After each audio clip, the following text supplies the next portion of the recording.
నీ మాట సంపూర్ణ స్వచ్ఛత గలది, అది నీ సేవకునికి ప్రియమైనది. నీ బాట సంపూర్ణ స్వస్థత గలది,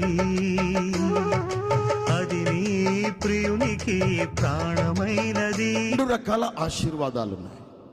మొదటిది సాధారణమైన ఆశీర్వాదం, రెండవది అసాధారణమైన ఆశీర్వాదం.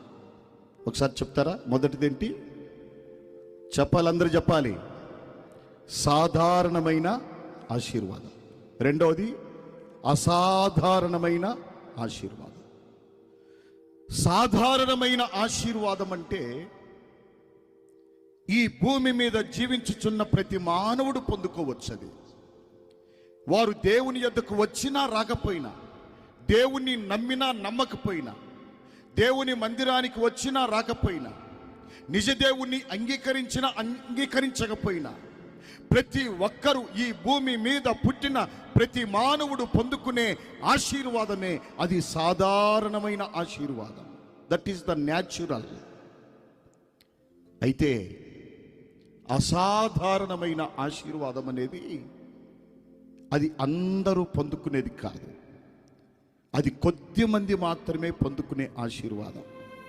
ఆ కొద్ది మందిలో ఈ వాక్యం వినేటువంటి మనము ఉందుముగాక. సాధారణమైన ఆశీర్వాదం అంటే మీకు ఒక్క మాట అర్థం కావాలి. దేవుడంట నీతిమంతుల మీదను అనీతిమంతుల మీదను వర్షాన్ని కురిపిస్తాడు. ఎలాగంట? నీతిమంతుల మీద అనీతిమంతుల మీద.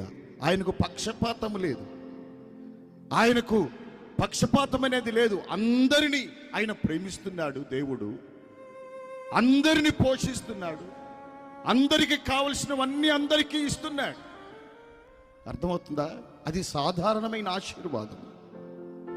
వారు దేవుణ్ణి నమ్మకపోయినా బిల్డింగుల మీద బిల్డింగులు కట్టుకోవచ్చు, గొప్ప గొప్ప భవంతుల్లో ఉండవచ్చు, మంచి మంచి కారులో తిరగవచ్చు, ఉన్నతంగా వారు జీవించవచ్చు. అది సాధారణమైనదే. కానీ అసాధారణమైనది వారికి లేదు. అసాధారణమైన ఆశీర్వాదం అనేది వారికి లేదు. ఆ ఆశీర్వాదమే ఈరోజు మనం పొందుకోవాలని ఒక దైవజనుడిగా ఈ టైటిల్ ఏర్పాటు చేశాం. దేవునికి స్తోత్రం, హల్లెలూయా. అసాధారణమైన ఆశీర్వాదం అది బహు కొద్ది మందికి వస్తుంది. ఆ కొద్ది మందిలో మనం ఉండాలి. ఎవరు పొందుకుంటారు? ఇది ఈరోజు అపోస్తలుల కార్యములు 3వ అధ్యాయం 26వ వచనం.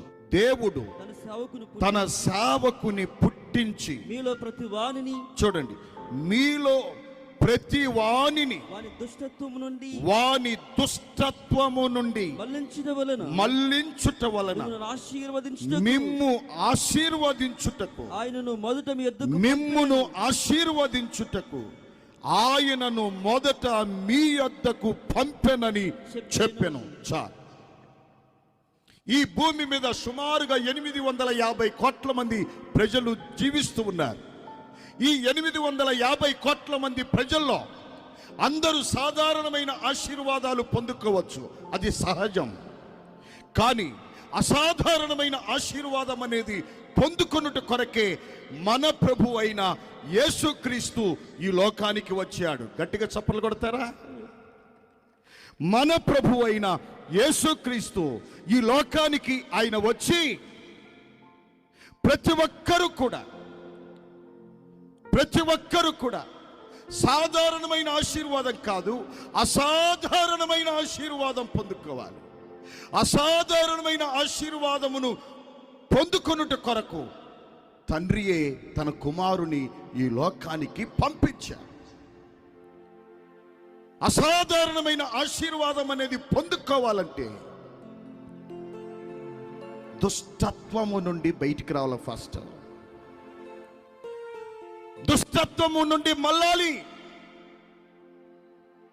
ఈ రోజుల్లో చాలా మంది దుష్టత్వములోనే ఉంటారు.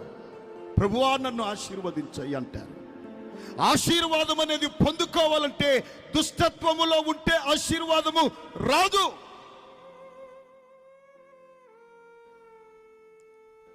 దుష్టత్వములో జీవిస్తే ఆశీర్వాదము రాదు, పాపములో జీవిస్తే ఆశీర్వాదము రాదు.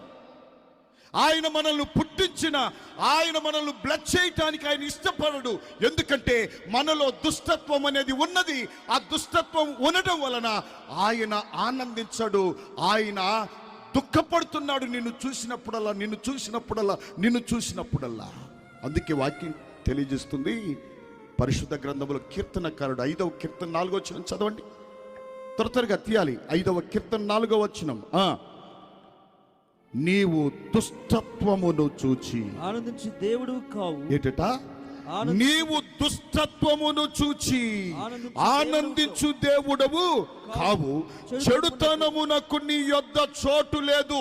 ఎస్, అసాధారణమైన ఆశీర్వాదం, పరలోక సంబంధమైన ఆశీర్వాదం. ఇంకా చెప్పాలి అంటే నీ స్థితికి మించినదే అసాధారణమైనది.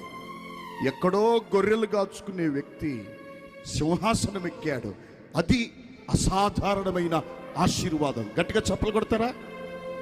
తను ఊహించలే, తను ఆశించలే, ఆలోచించలే, తను ఎప్పటికి కూడా మనసులో అసలు ఆ ఆలోచన లేదు. గొర్రెలు కాచుకునేటువంటి వ్యక్తి దేవుని ప్రజలైన ఇశ్రాయేలీయులను పరిపాలించేటువంటి రాజు అయ్యాడంటే that is the supernatural blessing. Natural blessing వేరు. ఇక్కడికి చేరువచ్చిన ప్రతి ఒక్కరు కూడా అసాధారణమైన ఆశీర్వాదం. నీ స్థితి మొదట కొద్దిగా ఉండవచ్చు, కానీ నువ్వు మహాభివృద్ధి పొందాలి. నీ స్థితికి మించి, నీ స్థాయికి మించి అసలు నువ్వు ఊహించటానికి కూడా వీల్లేదు. అటువంటి గొప్ప స్థాయి నువ్వు పొందుకోవాలంటే అది కేవలము దేవుని ద్వారానే ఆ ఆశీర్వాదాన్ని నువ్వు పొందుకోగలవు. అటువంటి ఆశీర్వాదం అనేది పొందుకోవాలంటే దుష్టత్వం అనేది మనలో ఉంటే ఆ ఆశీర్వాదం అనేది మనం పొందుకోలేము. అందుకంటాడు, దుష్టత్వము నుండి మళ్ళాలి, మనం దుష్టత్వము నుండి వెనుదిరగాలి, దుష్టత్వాన్ని విడిచిపెట్టాలి. ఎందుకంటే దుష్టత్వమును చూచి ఆయన ఆనందించు దేవుడు కాదు.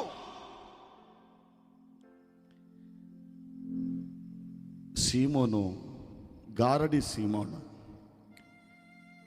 ఏం చేశాడు తెలుసా? అసాధారణమైన ఆశీర్వాదం పొందుకోవాలని ఆశపడ్డాడు. ఏ ఆశీర్వాదం? అయ్యా, నేను కూడా చేతులుంచితే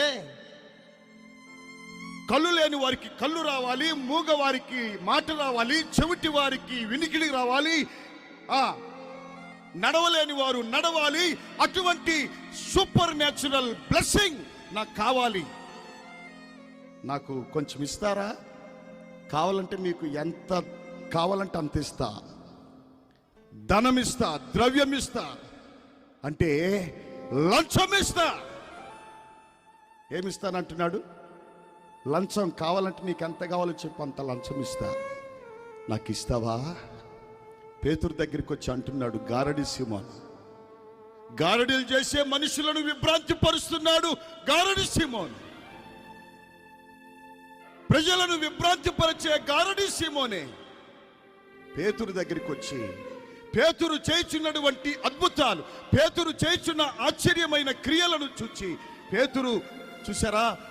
పేతురు ఒక కార్యం చూడండి. ఒక భిక్షగాడు, అయ్యా కొంచెం దానం చేయండి, అయ్యా దానం చేయండి అంటే, మా దగ్గరకి మీకు ఇవ్వటానికి వెండి బంగారాలు మా యొద్ద లేవు, మాకు కలిగినదే మీకు ఇస్తున్నా. ఏంటిది? నజరేయుడైన యేసుక్రీస్తు నామములో లే. నీకివ్వటానికి మా దగ్గర బంగారము లేదు, వెండి లేదు, కానీ మాకు మా యొద్ద ఉన్నది మాత్రం ఒకటి. That is the supernatural blessing. అసాధారణమైన ఆశీర్వాదం వారు పొందుకున్నారు. ఏమిటి అంటే, ఇదిగో పుట్టుకతో గుడ్డివాడు, పుట్టుకతో కుంటివాడు, పుట్టుకతో మూగవాడు, పుట్టుకతో అంగవైకల్యము కలిగినటువంటి వ్యక్తి దిక్కున లే అని చెప్పి అనగానే, యేసు నామములో లేచి నిలబడనగానే లేచి నిలబడ్డాడు.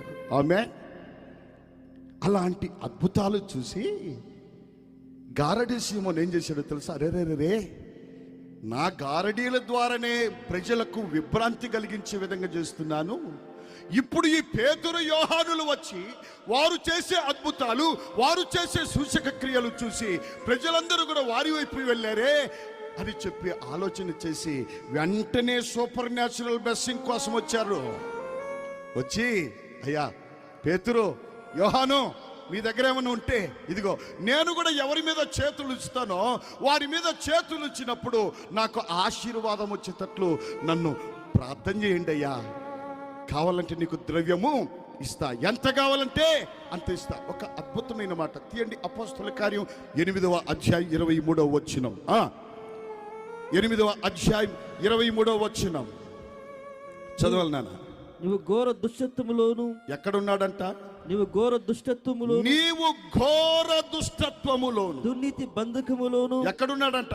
నీవు ఘోర దుష్టత్వములోను, దుర్నీతి బంధకములోను ఉన్నట్లు నాకు కనబడుచున్నదని చెప్పాను.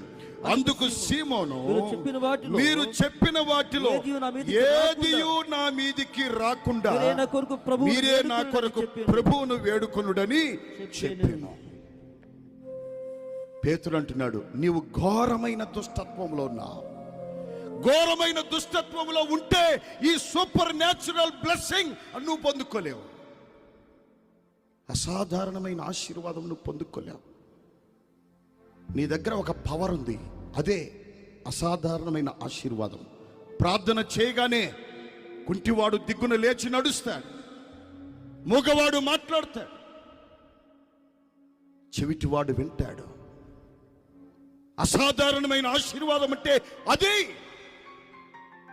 ఆ ఆశీర్వాదాన్ని నువ్వు పొందుకోవాలంటే దుష్టత్వములో ఉంటే అది రాదు, చెడుతనములో ఉంటే రాదు, పాపములో జీవిస్తే రాదు. దుష్టత్వము నుండి మళ్ళాలి. ఈ రాత్రి నువ్వు పాపము నుండి నువ్వు బయటికి వచ్చినట్లయితే ఖచ్చితంగా ప్రభువు నిన్ను దర్శించును గాక, ప్రభువు నిన్ను దర్శించును గాక. ఆయన ఆత్మ చేత దేవుడు నిన్ను ముద్రించును గాక. ఆయన ఆత్మ నింపుదల నీకు దేవుడు దయచేయును గాక. దుష్టత్వములో ఉంటే ఆత్మ దేవుడు నీ మీదికి రాడు. రాడమ్మా, రాడమ్మా. నువ్వు రోజు ప్రార్థన చేయొచ్చు, రోజు పాటలు పాడవచ్చు, రోజు నువ్వు భక్తి చేయొచ్చు. నీలో దుష్టత్వం ఉంటే ఆ ఆశీర్వాదం అనేది రాదు. అందుకే ఇందాక సేవకులు అన్నారు, పరిశుద్ధాత్మ వరమును పొందుకొనుటే అసాధారణమైన ఆశీర్వాదం. ఆస్తులు అంతస్తులు కాదు, నా భాషలో చెప్పాలంటే ఆస్తులు అంతస్తులు కాదు. ఆశీర్వాదం అంటే, అసాధారణమైన ఆశీర్వాదం అంటే పరిశుద్ధాత్మ శక్తిని పొందుకొని దేవుని మార్గములో నడుచుటయే. పాపము నుండి బయటికి రావాలి, పాపము నుండి మళ్ళాలి, దుష్టత్వాన్ని విడిచిపెట్టి తిరగాలి దేవుని వైపు. ఎవరైతే దేవుని వైపు తిరుగుతారో దేవుని కనుదృష్టి వారి మీద ఉంటుంది. గట్టిగా చప్పలు కొడతారా? ఒక మాట చూద్దాం. రోమ పత్రిక 1:29 వచనం తీయండి. భూమి మీద మనుషులు ఎలా జీవించుతున్నారు? రోమ పత్రిక 1:29. అట్టివారు సమస్తమైన దుర్నీతి చేతను, చూడండి, అట్టివారు సమస్తమైన దుర్నీతి చేత, దుష్టత్వము చేత, లోభము చేత, ఈర్ష్య చేత నిండుకొని మత్సరము, నరహత్య, కలహము, కపటము, వైరమును వాటితో నిండిన వారై. ఎవరండి వీరు? దేవునికి చోటి అని వారు. ఎవరండి వీరు? 28వ వచనంలో ఉంటదన్నమాట. వారు తమ మనసులో దేవునికి చోటి ఎన్నొల్లకపోయిరి కనుక. చాలు. ఎవరైతే దేవునికి తమ హృదయములో చోటి ఇయ్యలేదో, చోటి ఇయ్యని వ్యక్తుల్లో ఏముంటదంటే దుష్టత్వం ఉంటుంది. ఏముంటది నాన్న? దుష్టత్వం ఉంటుంది. దుష్టత్వములో ఉన్నవాడు అసాధారణమైన ఆశీర్వాదం పొందుకోలేడు, ఆత్మ నింపుదలను పొందుకోలేడు. అట్టడుగులో ఉన్నటువంటి వ్యక్తి అదిగో పరలోక రాజ్యములో ప్రవేశించలేడు. పరలోక రాజ్యములో ప్రవేశించటమే అసాధారణమైన ఆశీర్వాదం. ఈ భూలోకము నుండి బిల్లీ గ్రహం గారు ఒక మాట అంటారు, అబ్బాయ్ నేను చనిపోతే బిల్లీ గ్రహం గారు చనిపోయాడని చెప్పి ఎక్కడ చెప్పొద్దు మీరు. మరి ఏం చెప్పాలి? ఏం చెప్పాలి? నేను నా ప్రాణం విడిచిన తరువాత మీరు బయట ఏం చెప్పాలో తెలుసా? బిల్లీ గ్రహం గారికి ప్రమోషన్ వచ్చిందని చెప్పండి. ఎక్కడికి వచ్చిందంట? ప్రమోషన్. ఈ భూలోకము నుండి పరలోకానికి ప్రవేశించటమే. That is the supernatural blessing. చప్పలు కొడతారా? మీకు ఇష్టం లేదా? ఇష్టం లేదా? అయ్యా మేము ఈ భూలోకంలోనే ఉంటామయ్యా, మాకు పరలోకం వద్దు బాబు అని అంటే ఇప్పుడు ఈ మీటింగ్ వద్దు ఏమో తెలిపండి. నిజంగా ఈ భూలోకము కాదయ్యా, మాకు పరలోకం కావాలి. పరలోకానికి మాకు ప్రమోషన్ కావాలి. అది అసాధారణమైన ఆశీర్వాదం. ఇది 70 లేక 80 సంవత్సరాలే, కానీ అది యుగ యుగాలు దేవునితో ఉండే ఆ నిత్య రాజ్యం. ఆ రాజ్యంలో ప్రవేశించాలంటే దుష్టత్వములో ఉన్నవాడు పరలోక రాజ్యంలో ప్రవేశించలేడు. అందుకే దుష్టత్వాన్ని వదిలేయాలి. దుష్టత్వము నుండి మళ్ళించుట కొరకు తండ్రి అయిన దేవుడు తన కుమారుని ఈ లోకానికి పంపించి మీలో ప్రతివాడు దుష్టత్వము నుండి మల్లుకొని ఆశీర్వాదము పొందుకోవాలి. గట్టిగా చప్పట్లు కొడతారా? ఎస్. మొదటిగా మనము ఆశీర్వాదం పొందుకోవాలంటే దుష్టత్వాన్ని విడిచిపెట్టి దేవుని వైపు తిరగాలి. ఏం చేయాలి నాన్న? దేవుని వైపు తిరగాలి. చాలామంది దుష్టత్వంతోనే కాలం గడుపుతున్నారంట. ఏం గడుపుతున్నారు? కాలము గడుపుతున్నారంట దుష్టత్వములో. లేచింది మొదలుకొని పండుకునే వరకు సెల్ ఫోన్. ఏముంది దాంట్లో? దుష్టత్వం. బైబిల్లో అసలు అద్భుతమైన మాట అండి. తీతు గ్రంథం 3వ అధ్యాయం 3వ వచనం తీయండి. ఒక్కొక్క మాట చదువుతుంటే గుండెలు పగిలిపోతాయి. 3వ అధ్యాయం 3వ వచనములో మనుషులందరూ ఏ విధంగా కాలం గడుపుతున్నారు, ఎలా కాలం గడుపుతున్నారు, అక్కడ ఒక మాట ఉంటుంది. 3వ అధ్యాయం 3వ వచనం. 3వ అధ్యాయం 3వ వచనం. ఎందుకనగా మనము కూడా మునుపు అవివేకులమును అవిధేయులమును మోసపోయిన వారమును నానా విధములైన ద్రాక్షలకును భోగములకును దాసులమునయ్యుండి ఎక్కడంట?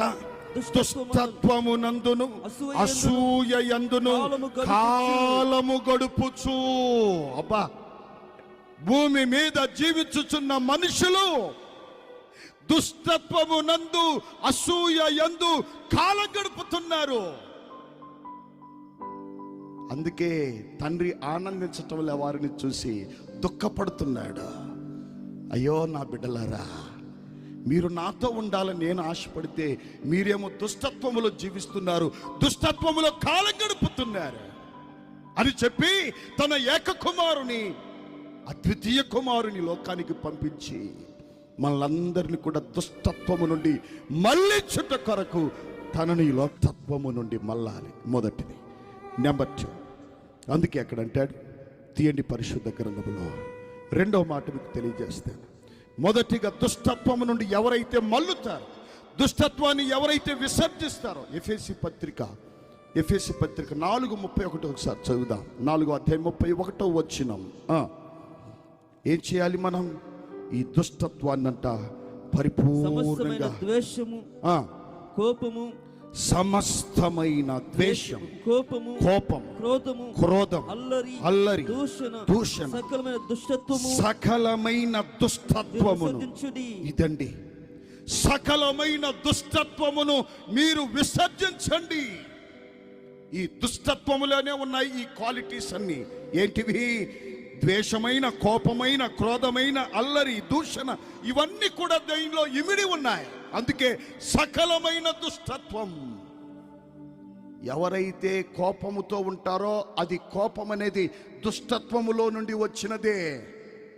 ఎవరిలో అయితే క్రోధం ఉంటుందో ఆ క్రోధం ఆ దుష్టత్వములో నుండి వచ్చినదే. నువ్వు కోపడుతున్నావా?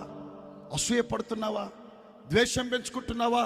పగతో రగిలిపోతున్నావా అంటే నీలో దుష్టత్వం ఉంది. నీలో దుష్టత్వం ఉంటే అసాధారణమైన ఆశీర్వాదం పొందుకోలేవు. నిన్ను చూసి దేవుడు సంతోషించడు, ఆనందించడు. ఎందుకంటే దుష్టత్వాన్ని చూసి ఆయన ఆనందించే దేవుడు కాదు. అమ్మా, 2 చేతులెత్తి దండం పెట్టి చెప్తున్నాను, ఇక చాలు దుష్టత్వం. ఆ దుష్టత్వం నుండి బయటికి రండి. దుష్టత్వం నుండి బయటికి రండి.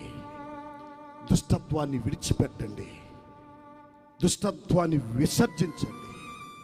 నీ జీవితములో నీవు ఊహించిన దానికంటే, ఆశించిన దానికంటే ఉన్నతమైనటువంటి ఆ సూపర్ న్యాచురల్ బ్లెస్సింగ్స్ నువ్వు పొందుకొందువు గాక.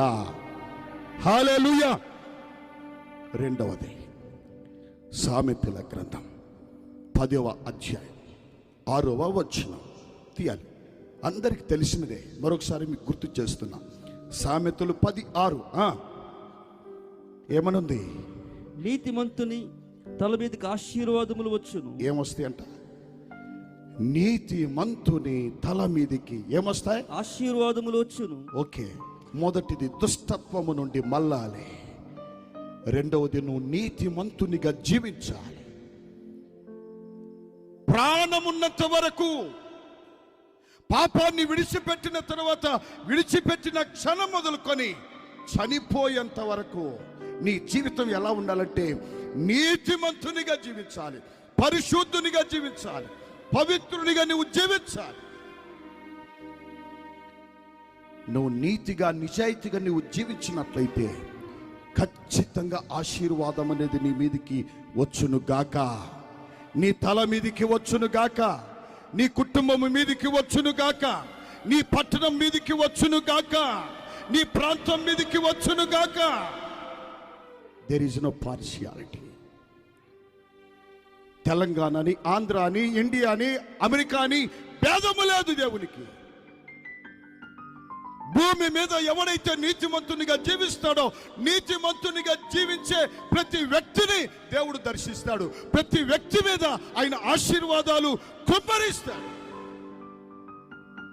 భేదము లేదు ఆయనకి. జీవిస్తున్నావా నీతిమంతునిగా? నీతిమంతునిగా బ్రతుకుతున్నావా? నీతిమంతునిగా జీవిస్తున్నావా? ఒక్కసారి ఆలోచించే. లేచింది మొదలుకొని పండుకున్నంత వరకు, లేస్తే అబద్ధం, లేస్తే మోసం, అసూయ, ద్వేషం, కోపం, రగిలిపోతా ఉన్నావు. ఓర్వలేని తనం, ఓర్చుకోలేని తనం, ఎదుటివాడు బాగుపడుతుంటే ఓర్వలేవు. మరలా దేవా నన్ను ఆశీర్వదించయ్యా, దేవా నన్ను దీవించయ్యా. ఎలా దీవిస్తాను నిన్ను? ఎలా దీవిస్తాను నాన్న? నీతి కోసం నువ్వు నిలబడగలవా? నీతి కోసం నువ్వు బ్రతకగలవా? నీతి కోసం నువ్వు జీవించగలవా?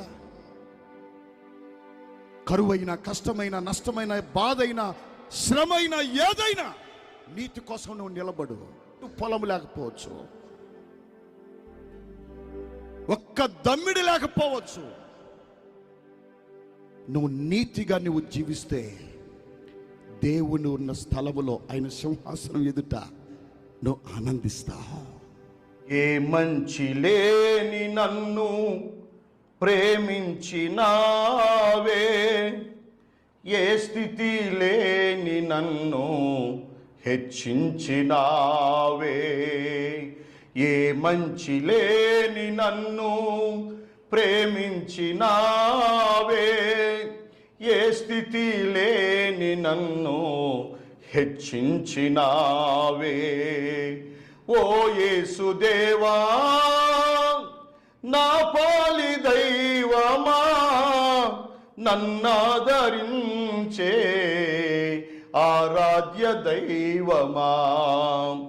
ఓ యేసుదేవా, నా పాలి దైవమా, నన్నాదరించే ఆరాధ్య దైవమా. ఏ మంచి లేని నన్ను ప్రేమించినావే, ఏ స్థితి లేని నన్ను హెచ్చించినావే. కరువు కష్టాలలో కడలి కన్నీటిలో నా గుండె భారమై కృంగియుండగా, కరువు కష్టాలలో కడలి కన్నీటిలో నా గుండె భారమై కృంగియుండగా, నా మంచి కాపరివై నన్నాదరించి, నా మంచి కాపరివై నన్నాదరించి, కొండలాంటి సమస్యలన్ మంచువలే విడగొట్టావే. కొండలాంటి సమస్యలన్ మంచువలే విడగొట్టావే. ఓ యేసుదేవా నా పాలి దైవమా, నన్నాదరించే ఆరాధ్య దైవమా. ఓ యేసుదేవా నా పాలి దైవమా, నన్నాదరించే ఆరాధ్య దైవమా. నిందలు నిట్టూర్పులలో బాధలు బంధకాలలో కునుకులేని వాడనై సొమ్మసిల్లగా,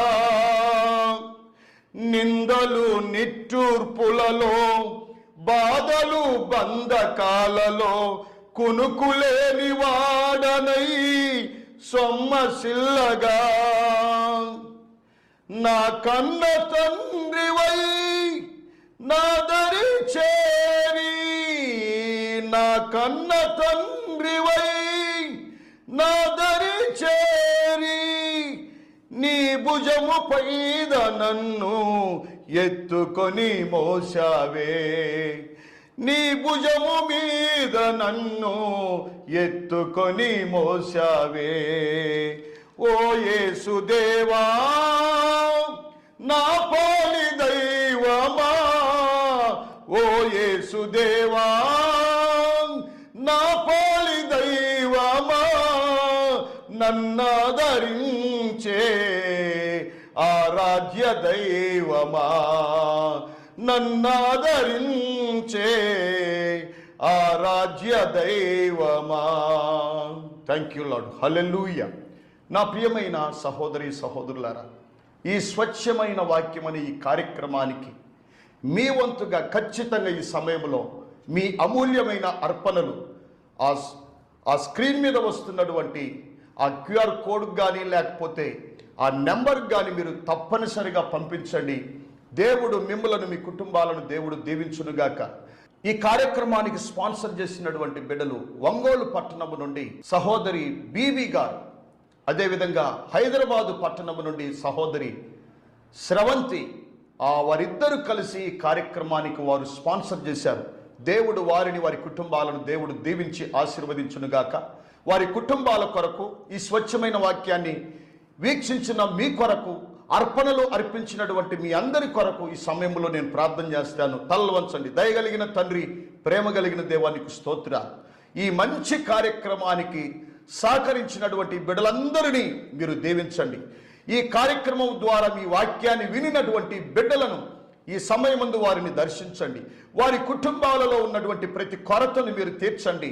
అయా, ఈ మంచి కార్యక్రమానికి సపోర్ట్ చేసినటువంటి స్రవంతి గారిని బట్టి, బీబీ గారిని బట్టి ప్రార్థిస్తున్నాను. వారిని వారి కుటుంబములను బహుగా దీవించమని నాయన, ఈ సమయంలో అర్పణలు అర్పించిన ప్రతి కుటుంబమును పేరున ప్రతి కుటుంబమును మీరు దీవించమని, ఈ కార్యక్రమము కొన్ని లక్షల మంది వీక్షించి స్వచ్ఛమైన వాక్యము ద్వారా వారు ఆదరణ పొందుకొనున్నట్లు సహాయం చేయమని యేసుక్రీస్తు ఘనమైన నామములో ప్రార్థించి స్తుతించి వేడుకొని ఉన్నాను తండ్రి.